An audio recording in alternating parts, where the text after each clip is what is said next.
Mr. President, bilang co-author at co-sponsor ng batas na nagdodoble ng pension for indigent senior citizens, marami na pong lumalapit sa atin ng mga senior citizens tungkol sa kanilang social pension na matatanggap mula sa DSWD. Sa kasalukuyan, ilan na ho ba ang nabibigyan ng social pension ng DSWD since nadoble na po ang pension at nadoble na rin po ang inyong budget para dito? Sapat po ba ang pondo ng DSWD para makater sa ating mga indigent senior citizen sa susunod na taon? Yes, alam natin na next year magdodoble na. Sa wakas, mabibigyan na yung ating mga seniors at doble nga yung budget para sa ating social pension.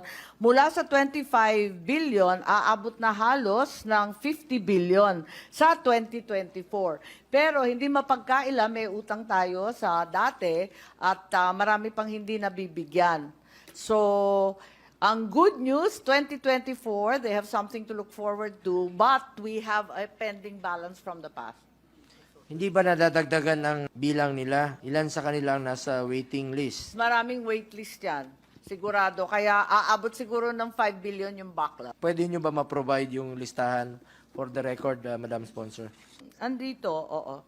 Waitlisted, dati 228,000 ang waitlisted. Ngayon, 466,000 na ang waitlisted. Lumulobo nga eh. Dumadami. As time passes, Kaya pa everyone's po ng getting older. pondo sa ngayon? Hindi kaya. May utang talaga tayo. So, paano po yan? Naglagay kami sa unprogram ng 3 billion, pero kung minsan, alam naman natin yung unprogram, matagal, o di kaya alatsamba pa. Yun nga yung isang tanong sa akin during one of my official foreign trip sa kasama si SP.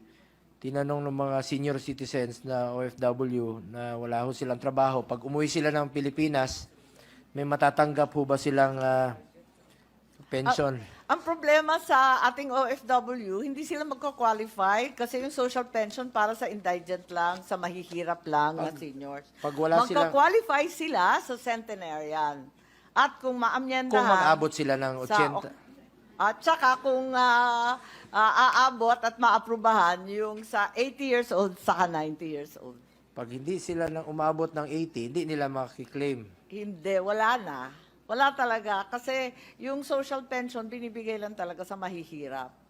Dapat po maging healthy tayo parate. That is all, Mr. President. Again, full support naman po tayo sa ating DSWD. Noon pa man po, isa po ito sa aking talagang mahal na departamento. I remind the DSWD that they stand as a beacon of hope for countless Filipinos, providing a lifeline for those facing adversity, poverty, and various life challenges. Some of our countrymen even depend and cling to the support provided by this agency for their needs. Sana po wag natin silang talikuran at wag po natin silang pabayaan. Yung mga kababayan nating mahirap, yung mga hopeless, helpless nating kababayan na umaasa po sa ating gobyerno. Huwag po natin dapat piliin ang pagtulong. Huwag sana po kayong maging selective sa pagtulong. Pera po ng taong bayan yan.